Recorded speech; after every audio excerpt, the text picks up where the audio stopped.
segundo terei lido, o seu avô Luís Castro Barroso, um monárquico, terá dito quando o Dr. Dom Barroso tinha escassos meses: está aqui o futuro Presidente da República.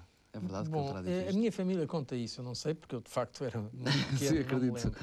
O que eu lhe posso dizer é isto, é que desde muito criança, a minha família toda me dizia uma coisa: não te metas na política.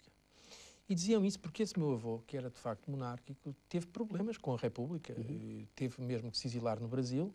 O meu pai, aliás, embora transmontano, a família toda é transmontana, do pai e da mãe, o meu pai nasceu no Brasil. E por isso, eu desde criança que ouvi a minha família dizer: vê lá, não te metas na política. Mas olha, há coisas a que de facto nós não podemos resistir, e eu desde que me lembro estou muito interessado na política. Desde os meus, olha, vou-lhe dizer, foi em 69 a campanha Desde os 13 anos. 13 anos, portanto. Já era isso que eu ia dizer, é que em relação ao seu futuro, não sei. E se calhar o seu Dr. Barroso também não sabe. Não, o futuro nós nunca sabemos e temos de ter uma atitude. Portanto, não me sabe dizer se o seu avô teria razão. Não faço a menor ideia. Nem tem ambições dessa natureza. Na política nós não podemos ter, como dizia há pouco... Eu já sabia a resposta. Já sabia, então pronto, não respondo. Mas o que eu vejo é o passado realmente, e o passado não é para brincar. Aos 13 anos o senhor já causava distúrbios andando a distribuir panfletos da então CDE, mais tarde NDP-CDE. Exatamente. Estava no Liceu Camões e tinha alguns colegas meus que eram muito mais politizados porque tinham pais bastante politizados. Por exemplo, era meu colega o Manuel Sintra, filho do professor Lindley Sintra. Tinha como professor o Mário Dionísio, que era alguém no Liceu Camões, que foi alguém que me marcou imenso, um extraordinário professor de francês, que eu vim mais tarde a saber que estava ligado ao Partido Comunista, que eu nunca imaginava que estivesse, mas era um meio bastante politizado, e eu comecei a pôr-me em tudo que fosse contra o regime.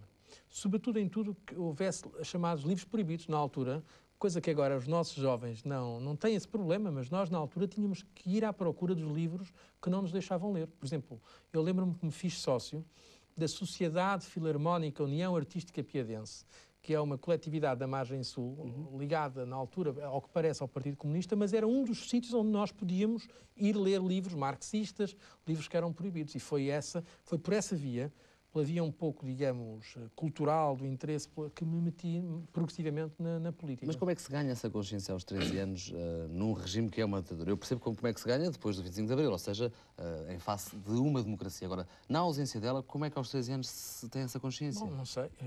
Os meus colegas também tinham. Os meus colegas também tinham. Estou-me a lembrar em casa de, por exemplo, ouvir o Boris Vian. Não sei se conhece uma canção que era Le Déserteur, que era uma canção contra as guerras.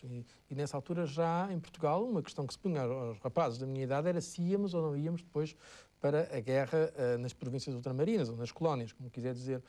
E por isso comecei-me a interessar, não lhe sei dizer porquê, mas eu julgo que a geração, chamemos-lhe a geração de 25 de Abril, eu considero-me dessa geração, na medida em que tinha acabado de fazer 18 anos quando se dá o 25 de Abril, era uma geração mais politizada do que a atual. Não estou a dizer que fosse melhor. Eu não alinho nessa teoria de que a minha geração é melhor que as que vêm aí. Porque isso, todas as gerações pensavam assim. Claro.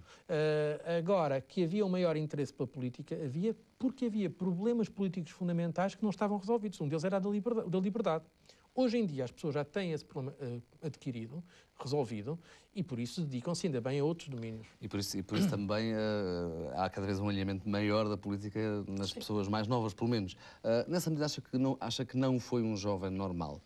No sentido em que um jovem normal, nessa época, o que fazia era jogar à bola, namorar, estudar e ponto. Bom, eu também joguei à bola e também namorei. Eu não me considero, de facto... tive, de facto, um grau de motivação política talvez superior à média, ou diferente da maior parte dos meus colegas. O que faz com que a vida juvenil também seja ela própria diferente, ou não?